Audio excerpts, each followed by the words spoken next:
Good morning, everyone, and welcome to this morning's webinar, Making the Most of the Apprenticeship Levy, Effective Strategies for Employer Engagement. My name is Beej Kaczmarczyk, a Director of the Learning Curve Group, and this morning's webinar will be brought to you by the Learning Curve Group in association with e-Memoir. In the course of the next 40 to 45 minutes, we will cover the content on our slides. At any point, please ask questions. We'll try our best to answer those questions as we go along. If not, then we'll obviously take account of your questions and provide answers at the end of the webinar in written form to all of those of you who have listened in. Those of you, by the way, who are not watching the webinar live but looking at the recording, again, if you've got any questions in relation to any of the content or any of the things we've covered, again, post those questions to us and we'll be happy to answer them. I think I'd like to just start by giving us a little bit of context. Obviously, this is in a series of webinars that we've been doing over the last 18 or so months on getting ready for the levy and obviously now how to operate the levy since it's been in place since the beginning of May this year, is to sort of remind ourselves of the changing context. We've had a move away from frameworks to standards. And obviously in standards, we have the importance of endpoint assessment. So that's quite a significant change in the nature of the product, known as the apprenticeship. We've obviously had a major shift away from provider control of content and funding to employer control of content and funding, not only through the introduction of the Trailblazer standards, but also in the actual introduction of the levy itself, which of course larger employers with pay bills of more than £3 million will be paying. And obviously those smaller employers will be doing this through co-investment. So we've got significant changes in the nature of the product, significant changes in the nature of funding and in the market itself. And all of these, of course, have caused some confusion, some information issues, some insights that are needed on the part of all the key partners, that's employers, providers, and of course apprentices themselves. I think bearing that in mind, if you've been a provider in this market, whether you're a college, a training provider, or a third sector or local authority provider, over the last 12 to 15 months, you have had to spend some time looking at the implications of these changes and obviously preparing your employer partners and potential new partners for this new world of the apprenticeship levy. So with the confusion around frameworks to standards, levy, non-levy, payments based on the old system, payments based on the Trailblazer pilot funding system, payments based on the new system introduced after the beginning of May, as well as, of course, extending the apprenticeship offer to, for example, higher levels, including degrees. With all that confusion, it's maybe been difficult for employers to respond in a consistent way. What we've certainly found from our experience of working with employers in partnership over the last 15 months or so is that they've actually responded in, say, one of four ways. Some of them, who we've been working with for some time, have been actively engaged in preparation. They understand what the possibilities and opportunities are of being a levy payer. They're determined to spend it wisely and strategically, and we've assisted with that. And in some cases, they will actually exceed the money in their digital accounts and go for co-investment, so that they are seeing this as a key part of their business plan, of their growth strategy, or of their consolidation strategy. And we've been working with some employers who are levy paying that are in that first category, and hopefully you have as well. The second and much larger group are still confused, they're still concerned, they're unable to see all the possibilities. This might be the wrong part of the business cycle for them, and they might not spend all of the levy initially. They will eventually, as the confidence grows, as the business cycle moves into a more positive terrain and they start to, for example, employ new apprentices or extend the apprenticeship offer to existing staff who maybe are changing their roles or need upskilling. But quite a lot of them are actually waiting to see what other levy-paying employers, particularly in their sector or within their region, are going to do. And I think that's those two categories will eventually, I think, be the majority of your levy-paying employers. There are a few who are not sure, particularly if the person that you're talking to that represents that employer is maybe part of a larger group, that they might say, well, my bit isn't 3 million, but the larger group could be, all right, so we are a levy paying. We'll have to get our heads around this if we are, and then start thinking about what we're going to do. Now, that was maybe a category that was bigger before, certainly less and less now as more information and insight is provided. Hopefully, you're not working with any employers in that last group who, what and when did this happen, and whose idea was it? I know that that will be a relatively small number of employers. Now, hopefully, you gradually move your employer partners who are levy paying into those first two categories, and hopefully, eventually into only category one. But you can see how the response of employers has reflected that lack of knowledge, of understanding, or just simply hesitation and concern. With that in mind, what have you done to actually secure contracts with levy-paying employers? Now, what I'm saying here is that this is part of what I'd call an organizational strategy, which would have started off with preparation, then would have gone into implementation, and now would be certainly very much involved in the operational aspects of the levy. Now, I'm not going to focus on those because it's really very much about the engagement with those larger employers that I want to focus on. So I think you would have obviously had a need to think about where you are in the market for apprenticeships and apprentices, what your relationship is with existing large employers and potential large employers, and what you need to do in terms of thinking about the brand of your organization and its position in the market, and where you want to be in the minds of those employers in terms of a brand, in terms of the customer experience, and in the way in which you communicate those messages to the market. We're going to spend a bit of time looking at some key aspects of employer engagement, as well as obviously a key aspect of any engagement is what are the benefits to me as an employer of apprenticeships, and helping employers to actually see the opportunities and the advantages of apprenticeships. There is a little bit on the pricing and payment strategy, but I think, again, this is part of the mix of things you want to do to engage effectively with employers. It's important, but there are, issues about quality and issues about engagement, which are perhaps, I think, bigger. And then obviously a key aspect of working with levy-paying employers, particularly if you're talking about some of them, with commitments well into the millions of pounds in terms of what they're paying into their digital accounts, is to get their active involvement in the planning, the organisation, the delivery, and obviously the results and impacts of those apprenticeships, which is going to be critical for getting a feel for the return on investment. And I just want to finish off with just looking at what this means for providers, particularly those of you who haven't yet engaged as fully as you might want to with levy-paying employers. So at any point, if you wish, obviously ask questions. As we said, you'd get copies of the presentation and the slides after the webinar. So let me start with the key issues to do with marketing strategies. And here, this is not just the role of your marketing or your sales department. In a previous webinar, I talked about whole organization response to this change. So this is really about how you manage change. And I think, therefore, as you look to build your brand, or maybe in some cases rebuild it, particularly if there's a default maybe to a position that isn't particularly strong, is to make sure that you focus on, first of all, where do you want to position yourself in the mind of levy-paying employers and their apprentices? Do you want to be seen as the sort of leading brand, a high-quality brand, a consistent brand, a brand that delivers all kinds of values that you can trust, etc.? And I think that position is very critical. Are you, in effect, seen as a key partner in the business success of that levy-paying employer? I think that's a very important part of building your brand. Making sure that the values that underpin it, in terms of consistency, personalization, for example, are you going to offer bespoke solutions rather than off-the-shelf solutions? And really understanding the needs of that employer and delivering to that employer and its staff and its apprentices in a consistent, personalized way.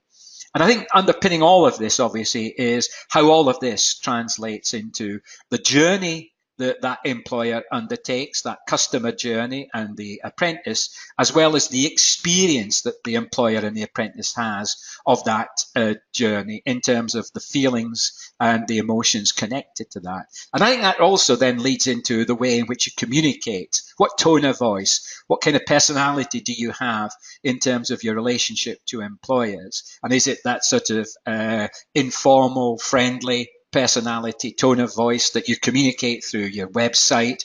Is it much more business-like, or is it something that's very much about working in partnership? So I think these are all key aspects. And by the way, in addition to this webinar, we also have a series of videos which are about to publish on those very issues that we've talked about there.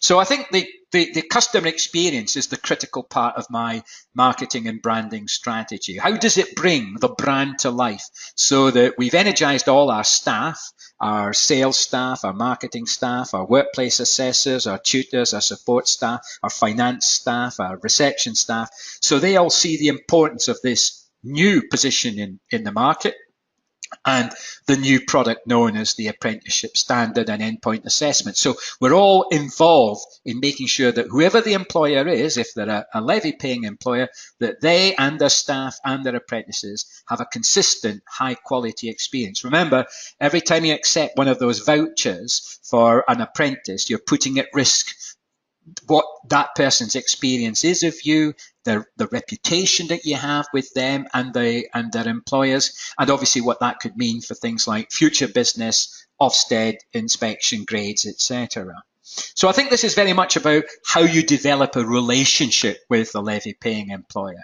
It's not just about selling. If you think it's just about selling, an off-the-shelf product or service, then I think you've misunderstood the nature of this market, and particularly the fact that you've got the employer very much in control of funding, and therefore how you build up that relationship so you're seen as a key partner in the employer's success is, I think, absolutely critical. And how you then communicate your brand and offer effectively is, I think, the last part of this process. So understanding the target audience. Who is it? Is it a large employer? In what sector? Is it them that you're trying to attract? Is it their HR team?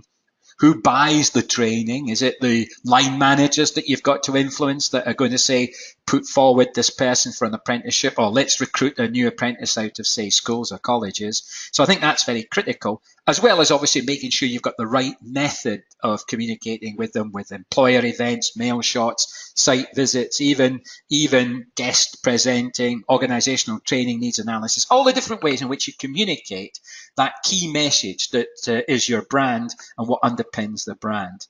And I think something that we've certainly found some of the larger employers keen to do is to help us develop their trainer-provider engagement strategy or college engagement strategy. It's okay, you, the provider, talking about your employer engagement strategy, but it's really useful to invert that and say, let's work with the employer to develop a really effective engagement strategy with a whole raft of training providers so they get the very best out of what they're paying into the levy. That means not only will you give them a good experience, but you also retain them. And if you retain them, then obviously there's opportunities to upsell and increase the amount of training you do with them. So I think that's a good starting point.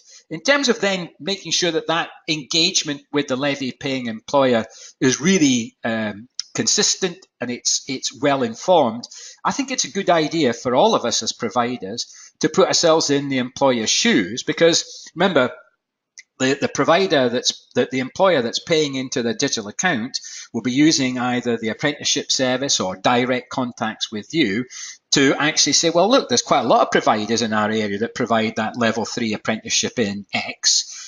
Which one do we choose? So they've got to pick through different offerings and identify the provider who best meets their needs. So it's okay, yes, I'm on the register of apprenticeship training providers. Yeah, that's great. That's the de minimis position. I have this offer, but let's look at what an employer is doing when they actually make that decision. And what we've gathered, certainly from our discussions with employers, is that there's a whole range of factors, but these are we think these are the main ones that seem to influence them. Proven track record. What's your record? Who have you worked with before? Have you got testimonials from other employers? What value have you added to the employer and will add to the employer in terms of increased productivity, sales, reduced wastage, the bottom line changing? Some, obviously, representatives of the employers will want you to act as an advocate for embedding work-based learning into the organization. So it could be about culture change. Let's get more people trained up so we're more productive, more effective, and then things like retention and staff will improve, staff turnover will go down, etc. We certainly found from some of our employer partners the ability to scale up is a key thing. So, okay, I want you to do 20 new apprentices at level 2. Can you also do 3 advanced apprentices, one level 4 apprentice, 1 standard, 2 frameworks in this different sector? Can you all do it for us? Can you do all of this for us without us having to go to different providers? So their procurement is often about that ability to scale up. That's why, for example, framework contracts or procurement contracts are so important. And I'm sure many of you are working to try and develop those framework contracts that then give you the ability to develop a longer lasting relationship and the ability to then scale up. Some employers have certainly understood that one of the benefits of moving to this new, if you want, context and new environment is that they have got more control over the design and delivery, and they want to be actively involved. So they get a very much bespoke. I've got a standard, I've got a framework, the way it's delivered, I can still negotiate that with the provider if I'm an employer. And this is the way I want the off-the-job delivery doing. This is the way I want the mentoring to be done. This is the way I want the special projects to be done. They want to feel that there is some control. That's part of their customer experience. We've also found that working with some of our larger employers, they are looking at us to source their talent. So, for example, we have a traineeship programs. Many of our trainees then progress into apprenticeships with those larger employers. We've already had them on a sort of try before you buy, but also because we've got other types of provision. We do study programs, we do adult programs, we do loan-funded programs. That means that by identifying the right match with an employer's, say, resource requirements, their profile of staff that they want, we've already got access to them, and therefore we can source the talent. Now, there are many other factors that I'm sure, but we found those quite critical, and I'm sure you might as well. One question we've already got is, well, you haven't mentioned price here. One of the issues is that I know there's quite an emphasis on the fact that you've got 15 new funding bands, and it's about negotiating a price that the employer can afford. But I find it, certainly from our experiences, it's been less price sensitive, and it's been much more sensitive around the customer experience and much more around the value that you're giving for money, and including there the quality of the experience. So obviously it will, for some employers, still be a combination of all those factors, and price obviously will come into that as well, but not by itself. We've also got another question here, is you haven't put inspection grade. Fascinatingly enough, although inspection grades can determine where we are on and being able to engage with employers in the first place, and obviously as an aspect of work that's critical that in terms of the limiting grades, that for example a grade 4 on apprenticeships means you won't be able to go for certain contracts. But what I think is important here is that they are using all kinds of factors, and it's the readiness and understanding of those factors. So they might be looking for other indicators of quality, such as testimonials from other employers, case studies, etc., more than they might be doing for an inspection grade, which might not mean as much to them as some of those other indicators. So I'm not saying it's not important. It might not be as important as other factors. So one of the key things that we certainly have found has been help to get a very effective employer engagement strategy is to actually engage all our prospective employers. So ones that we already know and ones that we could be working with, particularly in the supply chain if they're also levy-paying employers, is to say, well, what are the benefits to you? Because, all right, it's not about just telling about the features. It's a 24-month apprenticeship. It's at level 3. The endpoint assessment will be consisting of X, Y, and Z. There's a gateway. There's no qualification. Well, there is a qualification. There's, 20% is done off the job. That will be done through day release or blended learning, whatever. These are all important features. But what difference does it make? And what are the benefits to my business and my staff of undertaking an apprenticeship? And I think you've got to be able to articulate that with each employer because they will have different drivers and therefore be seeking different benefits. And we've done this by brainstorming with groups of larger employers and in some cases their staff to say, well, what do you think are you going to get from investing in apprenticeships? And this is what they've come up with. What many of them found was, well, can we also do different levels? Because I thought apprenticeships had to be at level 2 or level 3. Oh, you've got level 4 to 6. There's a degree apprenticeship. This is really exciting because we can start to build this into our HR strategy and our business strategy. So they can use it for both new and existing staff. For example, we've got working with an employer who says, well, I'm looking at apprentices as predominantly 16, 17, 18-year-olds straight from school. I'm looking at apprenticeships as a program I can offer to my existing staff, which means that, for example, if they're going into managerial roles, now they can do an apprenticeship rather than be an apprentice in, say, leadership and management, or because they're changing their roles or widening the skill sets. So it's part of that overall HR strategy that develops the business strategy. Again, some employers say, well, one of the benefits of this is that it's an appropriate way to use what we've put into our tax, in effect, that extra payroll tax. It means we've focused it on investing in our people, but also, you know, if we exceed what's in our, not only do we get a 10% increase in terms of the government top up to what's in our levy into our digital account, but also if we exceed what's in our digital account, we're moving into co-investing, which of course is even at a higher and more generous rate. So that's seen as a benefit. A lot of the HR and line managers tell us that this is great in terms of giving individuals in their organizations opportunities for personal growth, development, and that might help with things like retention strategies and reduce staff turnover. A lot of our employers have talked about, well, we've got people moving into supervision and management roles that we've never really considered giving them an appropriate training program. Here's the opportunity to have a succession plan, a career structure, which means that people will move into managerial roles with the appropriate support through a leadership and management apprenticeship.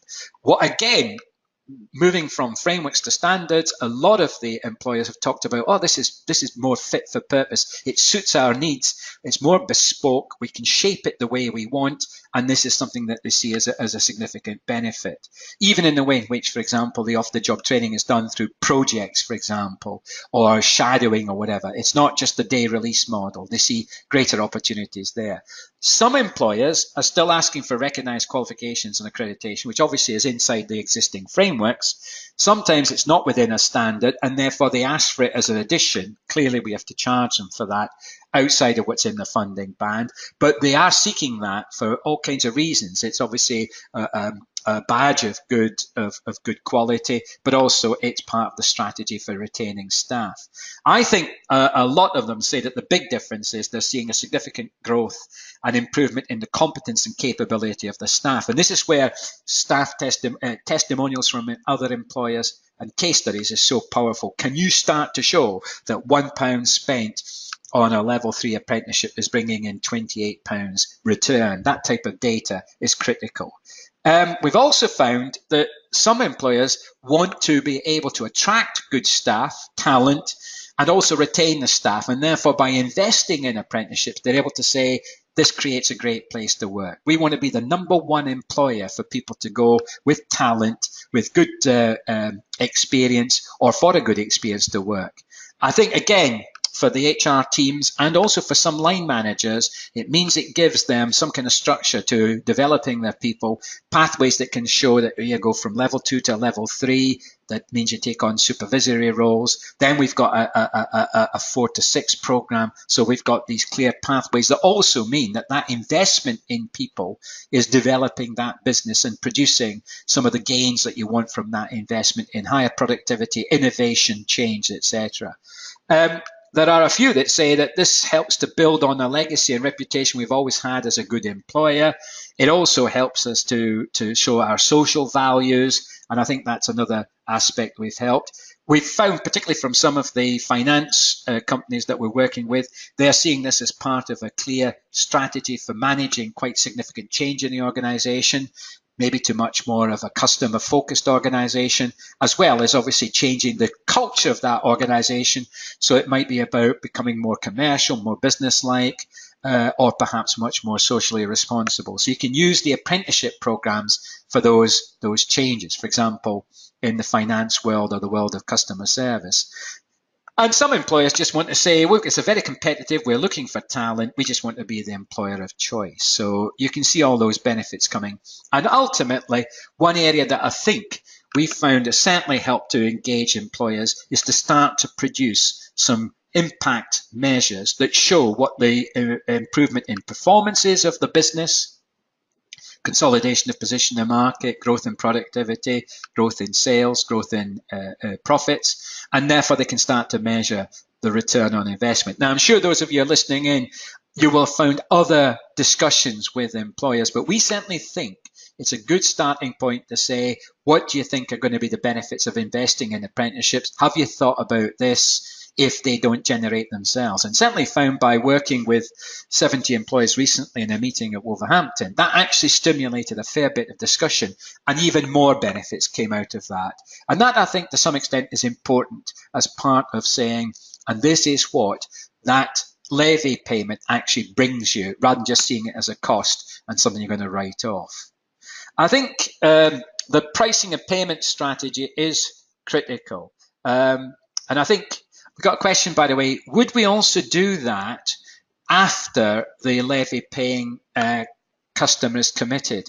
I would think yes. I think you do it to obviously to gain the business, to gain the trust, to gain the commitment of the employer.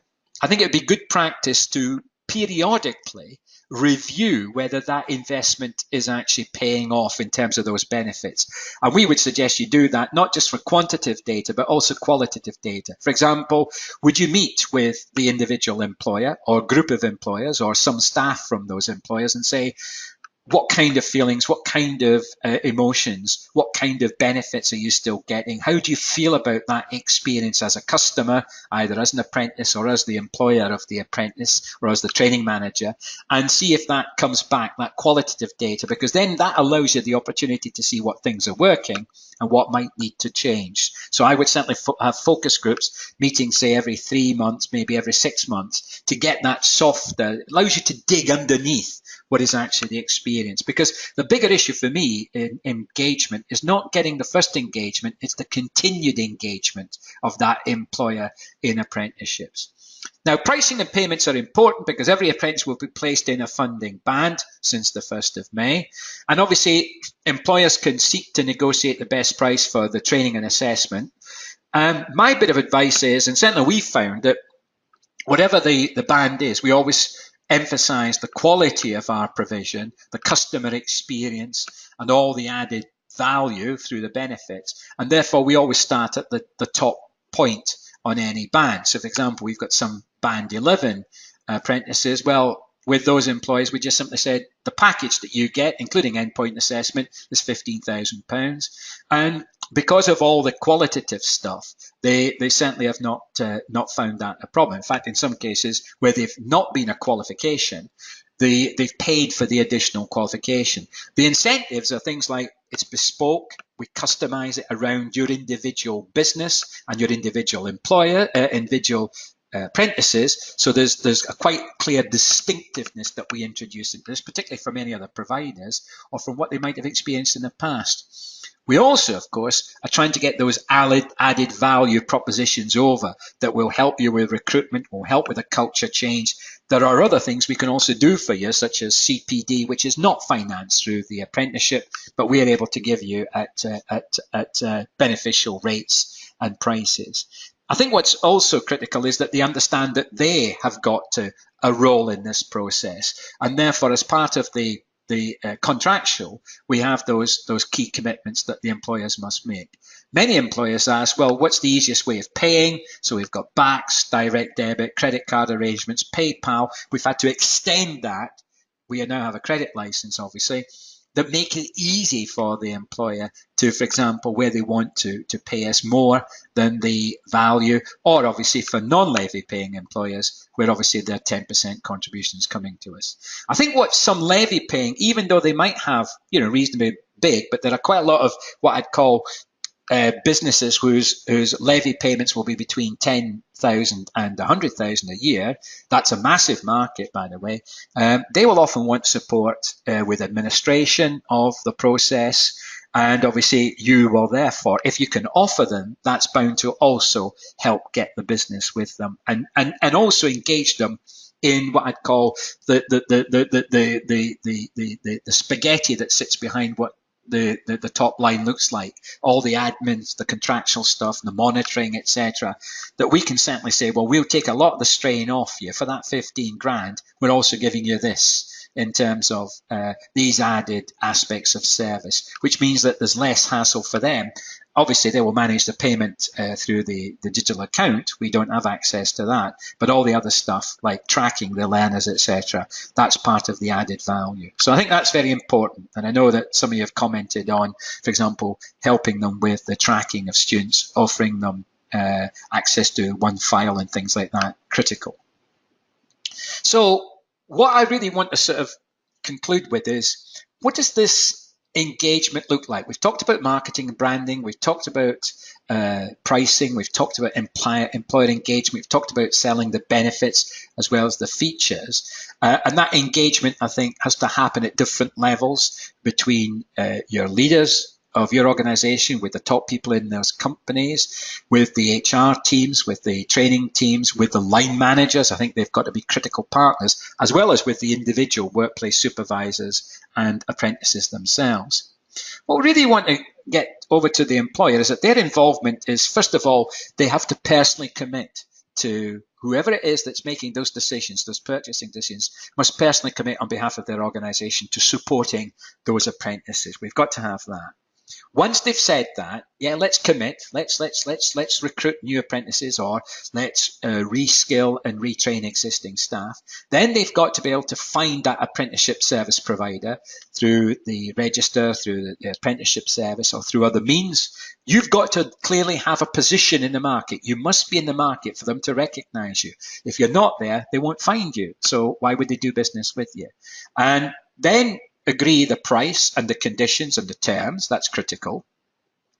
And then I think this is the critical bit. You really need to get the employers to say, right, let's talk to you, the provider. Let's have a discussion about the best way to deliver and administer the actual apprenticeship.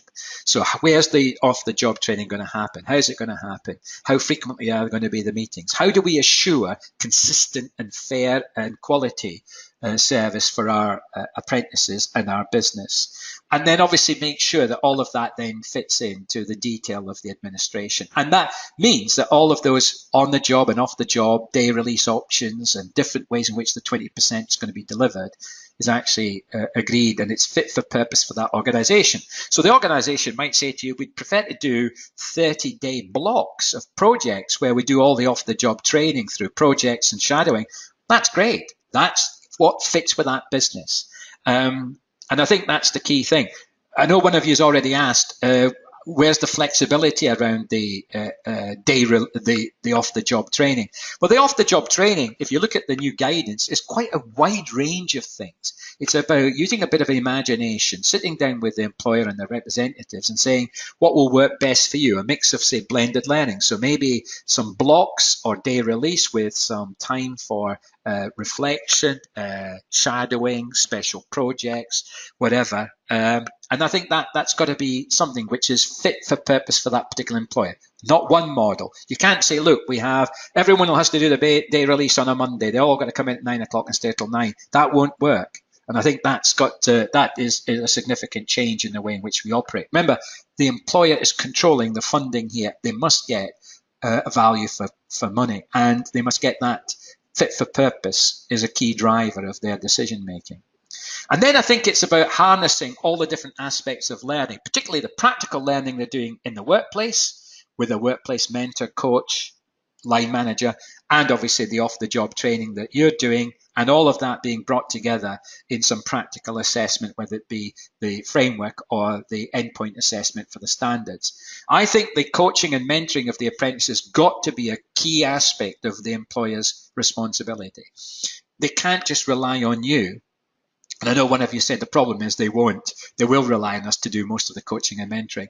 But I think these are larger employers that will often have a line manager or workplace supervisor or training manager, and therefore plugging into their system to make sure that that is happening. And I think that, by the way, in response to one of your questions, clearly, is that I would suggest that one of the things you could add value to that employer is saying, we will coach and train your workplace staff, your supervisors, in how to mentor apprentices on a consistent and regular basis. So you're bringing them in as part of that added value proposition.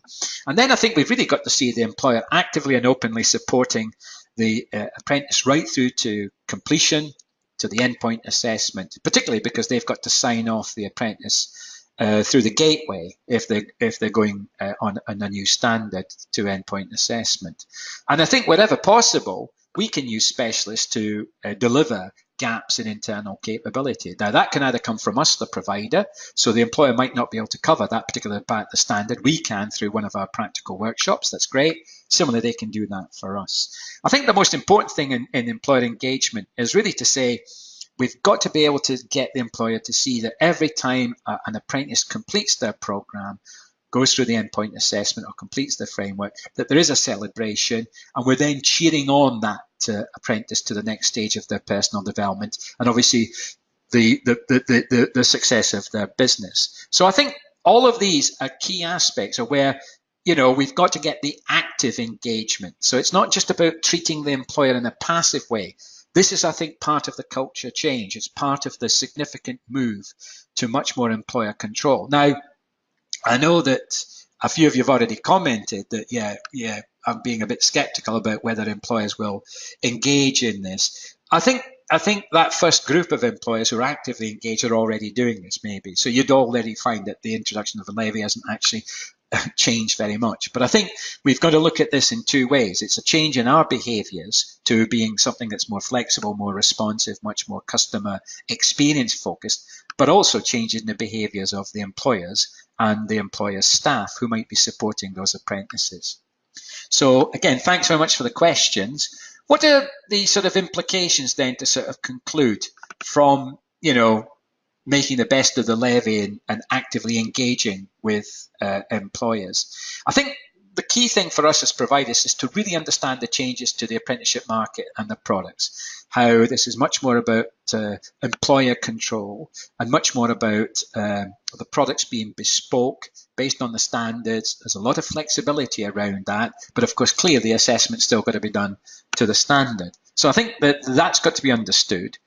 We've then got to build our brand so that we have a clear position in the mind of those employers. They think, right, I can see all these providers, but I'm going to choose College X or training provider Y for the following reasons. They understand my needs, they have the right tone of voice, their customer experience is pretty well guaranteed, their reputation is sound, they won't let me down, and by the way, I can build my business by working with this partner.